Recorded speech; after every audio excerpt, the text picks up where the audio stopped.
22 तारीख़ जो लेटर हिकिड़ो ॾींहुं अॻु में मिलियो त 22/9 ते 22/11 ते तव्हांजो जेको आहे सो मेडिकल बोर्ड आहे 22/11 ते तव्हांजो मेडिकल बोर्ड आहे तव्हां जेको आहे सो हुते हाज़िर थीजो छो जो इहा उन्हनि माना कंप्लेन कई आहे त तव्हांखे कूड़ा धक आहिनि तव्हांखे कूड़ा धक आहिनि जेके ही असांखे हिन वक़्तु धक मौजूदु आहिनि इहे हुननि जे नज़र में त ही सभु कूड़ा इन करे उन्हनि कंप्लेन कई बोर्ड खे त असांखे जेको आहे सो हिन जो मेडिकल रिपोर्ट ॾियो त हिननि जो पाण खे कूड़ा धक आया आहिनि त हिनखे असांजी रिपोर्ट ॾियो त 22 तारीख़ ते मां हुते पहुची न सघियुसि कुझु वजह जे करे त मुंहिंजी फैमिली हुते पाण वई जेकी फिरियादी आहे ख़ुदि फिरियादी आहे मुंहिंजी घरवारी उहा हुते उन जॻह ते पहुती उन्हनि खे ॿुधायो त मां पंहिंजा माण्हू हींअर पेश नथी करे सघां त उन्हनि जो चवणो हुयो मेडिकल बोर्ड वारनि जो जे तव्हां माण्हू पेश न कंदव त तव्हांजो केस तव्हांजी फेवर में न हूंदो माना पोइ असांजी मर्ज़ी आहे कंहिंजी बि फेवर में ॾियूं तंहिंजे करे तव्हांखे कहिड़े बि हालत में माण्हू पेश करणा आहिनि हुननि चयो त असांखे को भला टाइम पीरियड ॾियो त असां उन डेट ते जेको आहे ईअं थींदो आहे छा टाइम पीरियड थींदो आहे छा असां मेडिकल बोर्ड को हैदराबाद मां थो अचे को कराची खां थो अचे को नौशारे खां थो अचे को किथां थो अचे माना असां तव्हांखे डेट कोन ॾींदासीं पर पोइ बि उनजे गैर माना रवे जे ख़िलाफ़ु पोइ बि काफ़ी वक़्त खां पोइ वरी असांखे मेडिकल बोर्ड जी हुननि डेट ॾिनी त तव्हां हाणे 25 तारीख़ तव्हांजी फाइनल आहे हिते हाज़िर थींदव तॾहिं तव्हांजी ठीकु आहे ॻाल्हि जीअं न हाज़िर थींदव तॾहिं माना इहा ई ॻाल्हि अथव त तव्हांखे 25 तारीख़ हाज़िर थियणो आहे न त तव्हांजी फेवर में न हूंदो मेडिकल रिपोर्ट तव्हांजी फेवर में न हूंदी असां 25 तारीख़ जेॾीमहिल 25 तारीख़ हुते वियासीं सुबुह जो 11 बजे असां हुते पहुची वियासीं मेडिकल बोर्ड वटि त बोर्ड वारनि असांखे टाल मटोल करणु शुरू कई तव्हांजो शनाख़ती कार्ड कोन्हे को तव्हांजो ही कोन्हे को तव्हांजो हू कोन्हे को तव्हांखे वैक्सीन कोन्हनि के कोरोना जूं उहे रिपोर्ट कान्हे का माना हुननि असांखे हललां कराए देरि सां तक़रीबन 2 बजे धारे माना हुननि चयो त अचो तव्हांजो हाणे मेडिकल रिपोर्ट वठो इन विच में असां सॼो ॾींहुं हुते असांखे डोड़ायो अथनि केॾीमहिल कहिड़े पासे डोड़ायो अथनि केॾीमहिल कहिड़े पासे डोड़ायो अथनि पोइ कुझु चई नथो सघे पर असांजो जेको शक हुयो त उतां जो को क्लार्क हुननि सां मिलियल आहे जंहिंजे करे असांखे डिले पती थिए या हू माण्हू शायदि न आहिनि ऐं असां हुते वियासीं वञण सां मौजूदु हू कोन ठासीं त उहे अॻी दुराए पर मेडिकल बोर्ड वारो माना असांखे हलाए नेठ 2 बजे धारे मेडिकल बोर्ड वारे असांखे चयो अचो तव्हां वियासीं अंदरि 2 मिंट जी बि कान थी अवाई छा थियो आहे धकु लॻो आहे रिपोर्ट इहा पई अवाई छा थियो आहे धकु लॻो आहे हा हे छा थियो आहे मूं चयो मेडिकल बोर्ड वारा तव्हां आओ हे ॾिसो सभु पोइ हेॾां करे ॾिसी छा लिखियो हुननि उहा उन्हनि खे ख़बर हूंदी मेडिकल बोर्ड वारनि खे 10 मिंटनि खां पोइ असांखे चवनि भाउ ठीकु आहे जेको आहे सो तव्हां क्लियर आहियो हाणे ही सिटी स्कैन आहिनि 2 रिपोर्टूं उहे सिटी स्कैन वारे खे रुॻी तव्हां वञी रिपोर्ट ॾिजो उतां तव्हांखे रिपोर्ट वापसि कान मिलंदी पोइ रुॻी असांखे फ़ोन ते ॿुधाइजो त हा रिपोर्ट थी वई आहे पोइ तव्हांखे माना फुल इख्तियार आहिनि जीअं असांजे मथे छो जो बोर्ड ऑफिस हुननि जी मथे आहे छित ते आहे हेठां ट्रामा सेंटर आहे सॼो उनजे मथां छित ते हुननि जी ऑफिस आहे बोर्ड ऑफिस असां लही जो हेठि माना गेट खां हीअं वियासीं त असां उन्हनि खे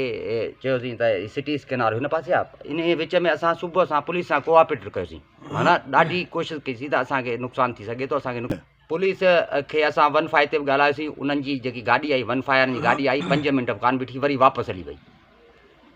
तव्हां छो घुराई हुआ असां इन लाइ घुराईसीं असांखे ख़तरो आहे हीउ वाक़ियो थियल आहे असांखे इन करे घुराईसीं त असांखे ख़तरो आहे थी सघे थो असांखे को नुक़सानु पहुचे 15 वारी गाॾी आई पर 2 मिंटनि खां पोइ वापसि वई उन खां पोइ छा थियो उन खां पोइ वरी चेक पोस्ट वारा बि हुआ उन्हनि सां बि असांजो राब्तो सुबुह खां वठी हलियो तव्हांखे कोई शक हुयो असांखे शक त हो न पंहिंजी जॻह हा असांजे वञण खां पोइ असांखे शक त थियो न ठीकु आहे छो जो हू धमकाइनि पिया न जंहिं बि सुनवाई ते अचनि पिया धमकाइनि पिया त तव्हांखे मारींदासीं इन खां अॻु में सुनवायूं हली चुकियूं आहिनि माना 3-4 नौशारे में सुनवाई पोइ कहिड़े टाइम ते पेश आयो वाक़ियो 2:30 बजे माना जीअं 2 बजे असां हुननि खे घुरायो अधु कलाक में हुननि पंहिंजी फॉर्मेलिटी पूरी कई असां वाक़ियो पेश थियो 2:30 बजे जीअं गेट खां निकितासीं ॿाहिरि त जेकी उतां जी हिननि जी पंहिंजी पुलिस हुई जेकी इस्पताल जी उहा चुप करे वेठी थी त मां हुन ॾे हली वियुसि दादा तव्हां जेको माण्हू हुजे त मूंसां सिटी स्कैन ताणी गॾिजी हले हिन अहिड़ी ॻाल्हि कान्हे का कहिड़ा को मसइलो कोन्हे बसि थोरो अॻिते थियासीं त ओचितो मोटरसाइकिल ते माण्हू अची पहुता अचण सां बसि अंधाधुंध अची फायरिंग करे ॾिननि नंढड़े मुंहिंजे खे मां बि भरिसां बीठोमांसि पर हुननि मूं ते हमिलो न कयो हा हुननि मुंहिंजे नंढड़े ते माना अंधाधुंध फायरिंग करे ॾिनी जंहिं में निज़ामुद्दीन बि हुयो अल्लाह रखियो बि हुयो ऐं फराद दोस्त अली जो पुटु हाकिम उर्फ़ दोस्त अली उनजो पुटु बि हुयो उहो मौजूदु हुयो उन उते ई जाइ वारदात ते जीअं फायरिंग करे हू रवाना थी विया मोटरसाइकिल ते हू मुझी पियो त हुन पिस्टल उते उछलायो आहे छा पिस्टल उते उछलायो आहे त मुंहिंजो सोट मूंसां गॾु हुन हीअं भाकुर जीअं खंभे वरितुसि पोइ पुलिस वरी जंहिं महिल हुनखे मारे पियो त बणाए असांजो खून करे छॾियो पोइ पुलिस पहुची आहे हुनखे छॾाइण लाइ माना पहिरियां असां जेके गोलियूं हलियूं न हेतिरो वक़्तु थियो अंदरि अस्पताल में अंदरि थियो आहे त असांखे रोकण लाइ हुनखे रोकण लाइ केरु बि कोन हो फायरिंग दौरान केरु बि रोकण वारो कोन हो पुलिस बीठी रही जॾहिं मुड़ुसु असांजो किरी पियो आहे ऐं चोर भॼे थो त पुलिस हुन चोर खे बचाइण लाइ जेको आहे सो वरी उते अची पहुती आहे नेठि उहो असां गिरफ़्तार करायोसीं हाणे हा असां गिरफ़्तार कयासीं उहे 15-16 ॼणा हुआ जिन जा नामी डेटनि जा नाला असां FIR में बि ॾिना आहिनि उन्हनि सां गॾु जेके बि आहिनि उन्हनि जा बि नाला असां ॾिना आहिनि ऐं जिन खे असां ते शक आहे अञा 3 नामालूम कराया आहिनि उन्हनि जा बि नाला ज़ाहिर कंदासीं न तव्हां हुते हॉस्पिटल में इहा बि ॻाल्हि कई त असांजे जेको आहे सो वॾेरनि जेको आहे सो माराया आहिनि माण्हू हा बिल्कुलु वॾेरनि छो जो वॾेरनि जो कोऑपरेटर असां सां कोन हो हिकिड़ो 22 तारीख़ असां हिकिड़ो नामीनेट माण्हू हुते गिरफ़्तार करायो आहे जेको असांखे धमकाए थो 22 तारीख़ उहो कीअं छुटो कीअं आज़ादु थियो माना उहो चोर जे चवण ते आज़ादु थींदो छा उहो त कंहिं सियासी माण्हू जे चवण ते आज़ादु थींदो न कंहिं वॾेरे जे चवण ते आज़ादु थींदो उहो वसले सां पकड़ायोसीं नवाबशाह 22 तारीख़ में उहो कीअं छुटो जेको बेल वारो ई न आहे जंहिंजी बेल कैंसिल आहे उनखे कीअं छॾियो मोरे थाणे वारनि न नवाबशाह वारनि 22 तारीख़ बोर्ड जॾहिं डेटी असांजी नवाबशाह में पकड़ायोसीं उहो कीअं छुटो उहो वसले सां उहो धमकाए पियो उहो कीअं छुटो उहो 1-5 वारनि गिरफ़्तार कयो